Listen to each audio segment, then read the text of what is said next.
I remember my first Guard of Honor I took on 29th May 2016, and today I got a farewell Guard of Honor. Come on, gun! Gun!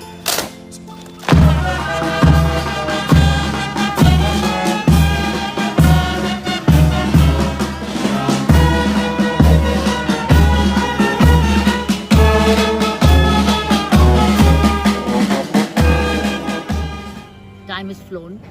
All I can say is that I didn't let a single day slip out of my hands. Not a single day. देश की पहली महिला IPS अधिकारी किरण बेदी का कार्यकाल 29 मई 2021 को पूरा होने वाला था, लेकिन मंगलवार की रात अचानक से पांडिचेरी के उपराज्यपाल के पद से उन्हें हटा दिया गया। वह बहुत ही चौंकाने वाला फैसला था, खासकर तब जबकि उसी दिन कांग्रेस गठबंधन की सरकार अल्पमत में आई थी, जबकि किरण बेदी को हटाने के लिए मुख्यमंत्री वी नारायणसामी पहले से ही मोर्चा खोले हुए थे।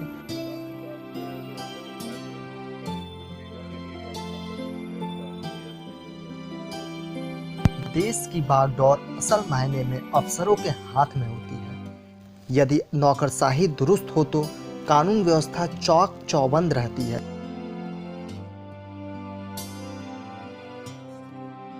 ये आज सच की तरफ से ऐसे ही अफसरों पर एक सीरीज पेश कर रहा हूँ। इस कड़ी में आज पेश है देश की पहली महिला आईपीएस अफसर किरण बेदी की कुछ अनसुनी कहानी। वह आईपीएस से लेकर के राज्यपाल बनने तक उनके क्या क्या कार्य हुए, इसके बारे में विस्तृत जानकारी।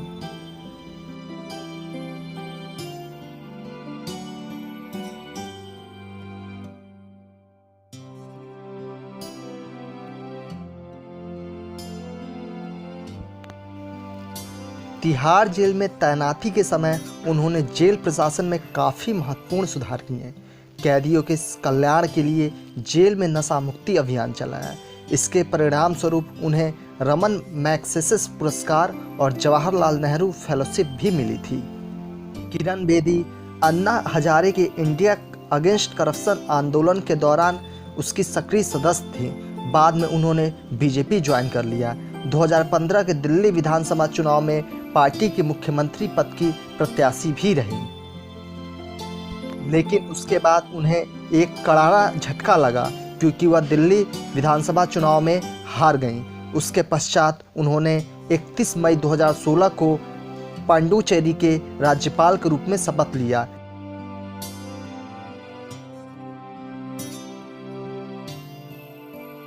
इन्हीं किरण बेदी की बात कर रहे हैं जो तत्कालीन प्रधानमंत्री इंदिरा गांधी की गाड़ी को गलत पार्किंग करने के जुर्म में उठवा लिया था। किरण बेदी अपने जीवन में कभी हार नहीं मानी।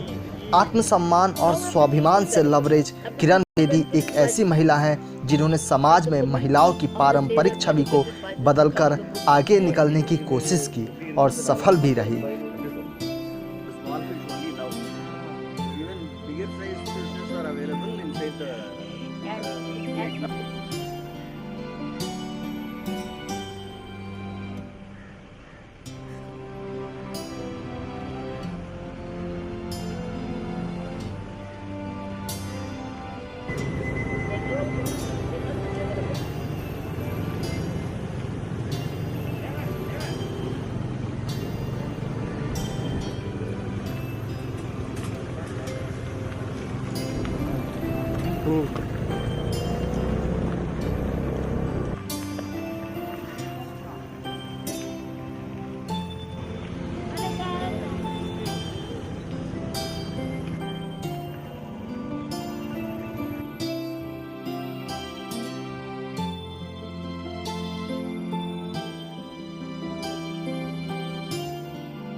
पंजाब के अमृतसर में जन्मी पूर्व आईपीएस किरण बेदी की शादी बिजनेसमैन ब्रिज बेदी के साथ 9 मार्च 1972 को हुई थी।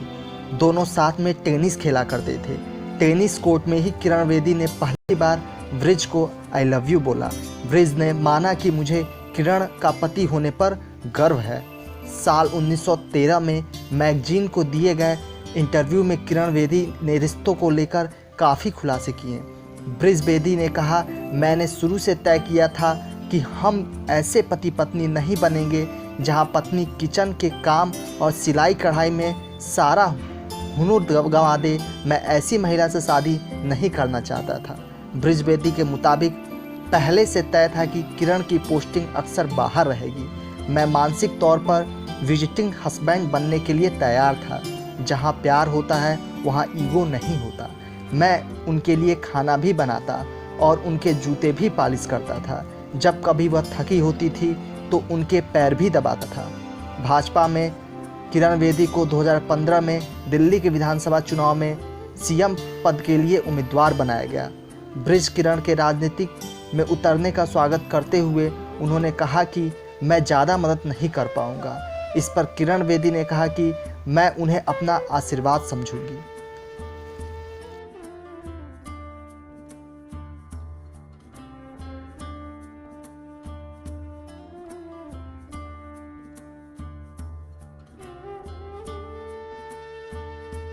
मैम, मुझे पता है आप गाने का शौक रखती हैं और अकेले में बैठ के आप गाती हैं। आपने मुझे बहुत साल पहले जो गाना सुनाया था वो मैं अभी बताऊंगी नहीं, लेकिन अच्छा बता दे आपको। अच्छा, मुझे वो याद आ।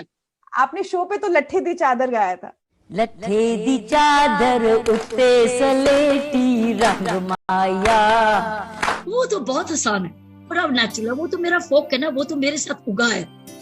लट्ठे दी चादर उत्ते सलेटी रंग माया। आओ सामने कोलों दी रुस के न रंग माया।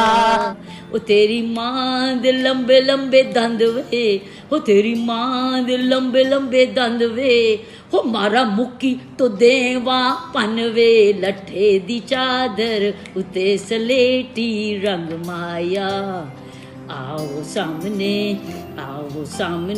कोलों दी रुस के ना रंग माया। क्या बात है मैम। देखिए, सबके चेहरे पे मुस्कान आ गई, स्पेशली हमारे